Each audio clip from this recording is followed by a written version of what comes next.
Okay, last time we looked at exponential functions and inverse of functions in general. So today we're going to look at a specific example of an inverse function called the logarithm function, which is the inverse of exponential function. So let's explore what we expect and how we expect this function to behave. When we look at exponential functions, y equals 2 to the power x, y is the output, x is the input, and 2 is the base. It sort of is tells you what number to multiply how many times. So if we were to draw the box diagram of 2 to the x, when x is 1, that's when the input is 1, the output is 2. When input is 2, output is 4. When input is 3, the output is 8. Now, if we need an inverse function, what we know by definition of inverse function is that the output and the input get swapped. So what we are doing is we're looking for a function such that when x is 2, y is 1. When x is 4, y is 2, x is 8, and y is 3. And one thing to note is that this function should also depend on the base 2, right?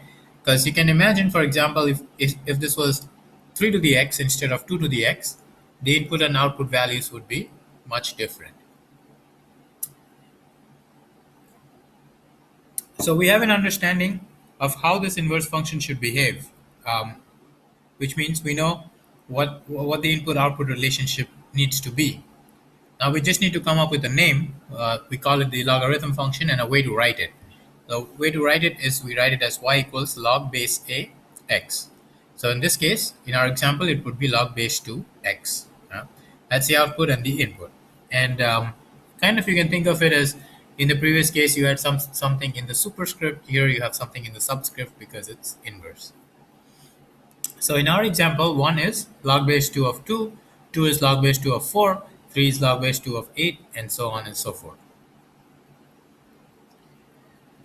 Now recall that for the exponential function a to the x, the domain was all real numbers because x can be any power.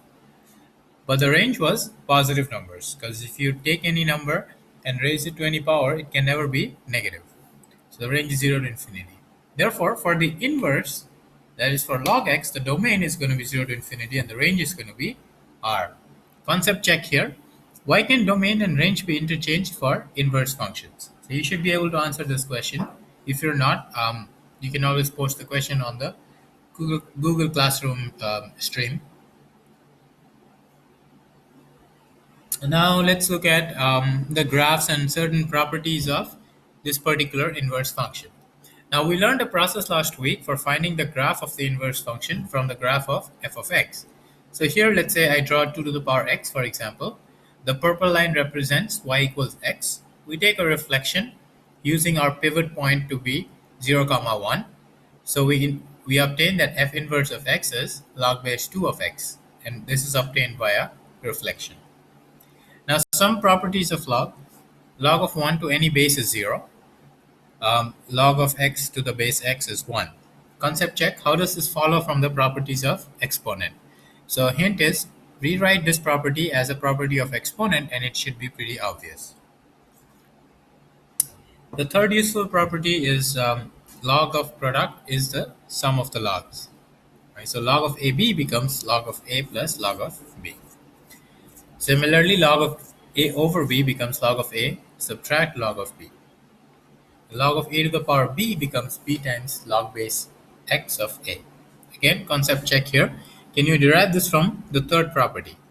Recalling that exponentiation is just repeated multiplication.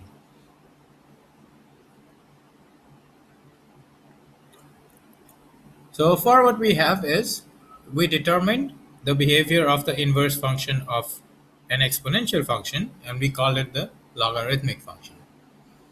Now, when the base is e, it's called natural logarithm and it's written as ln of x, which stands for natural log. Now, because e is a special base, we have something called a base change formula.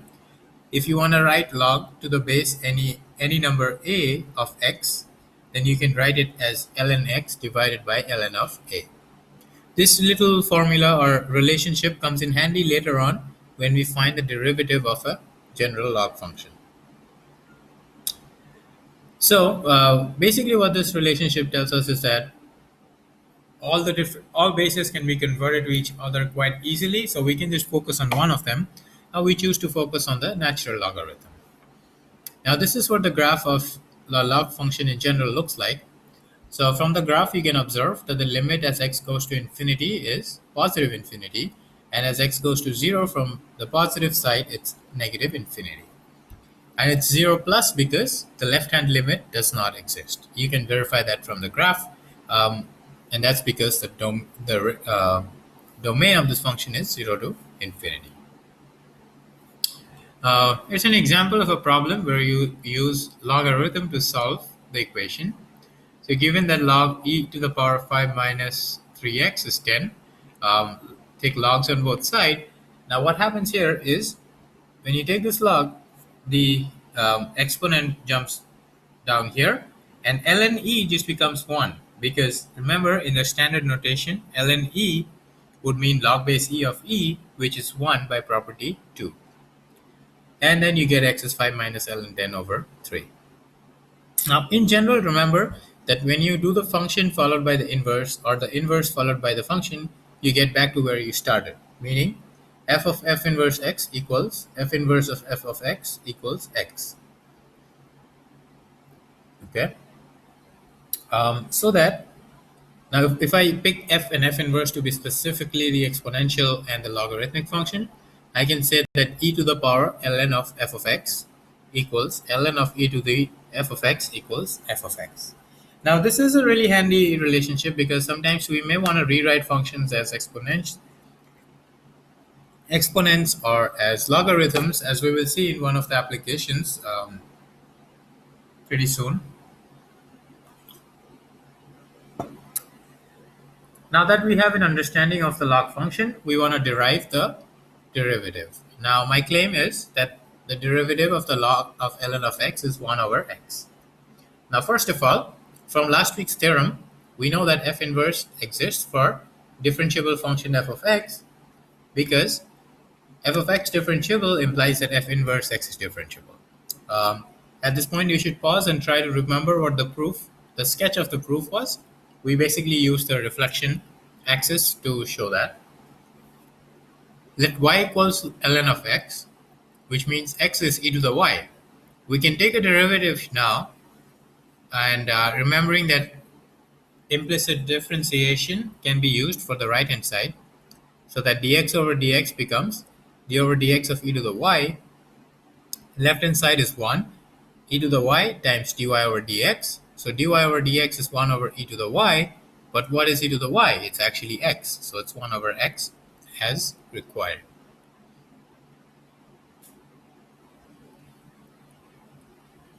Let's look at some examples. Let's say find the derivative of log of sine x, and it comes out to cotangent x if you follow the chain law, which at this point you should also think that that means that the antiderivative of cotangent x is ln of sine x.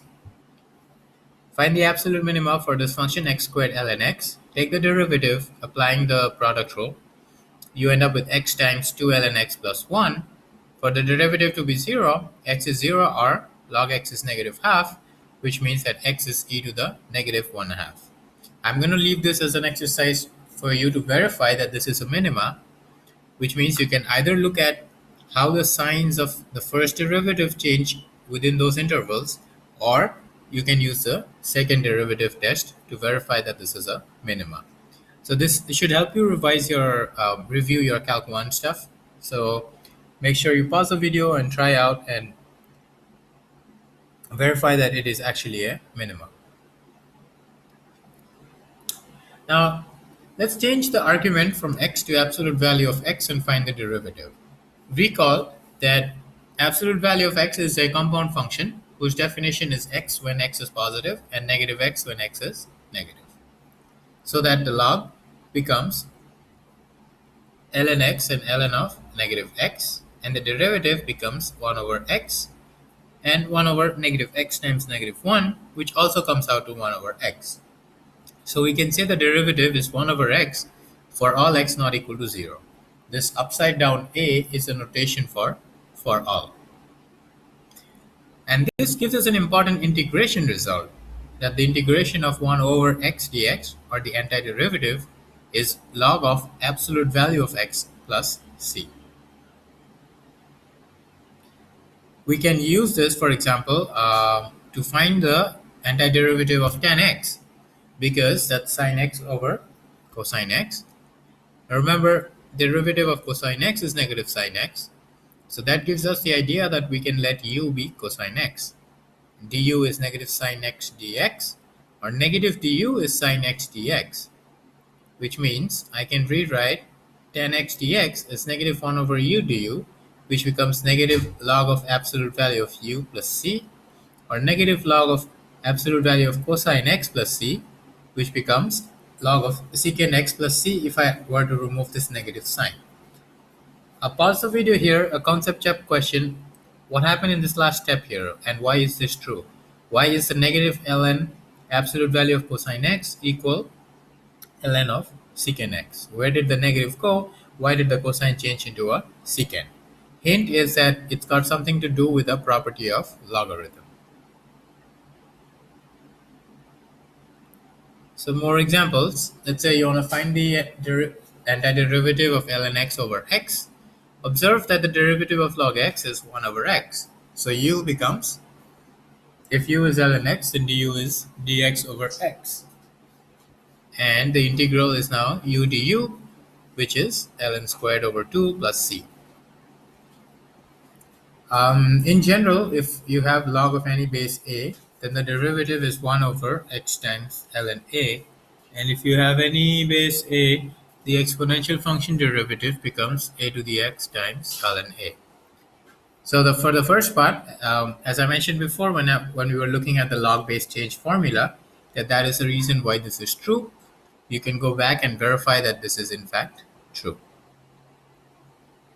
So that's it. Next video, we're going to learn an application of the properties of log in finding derivatives of really complicated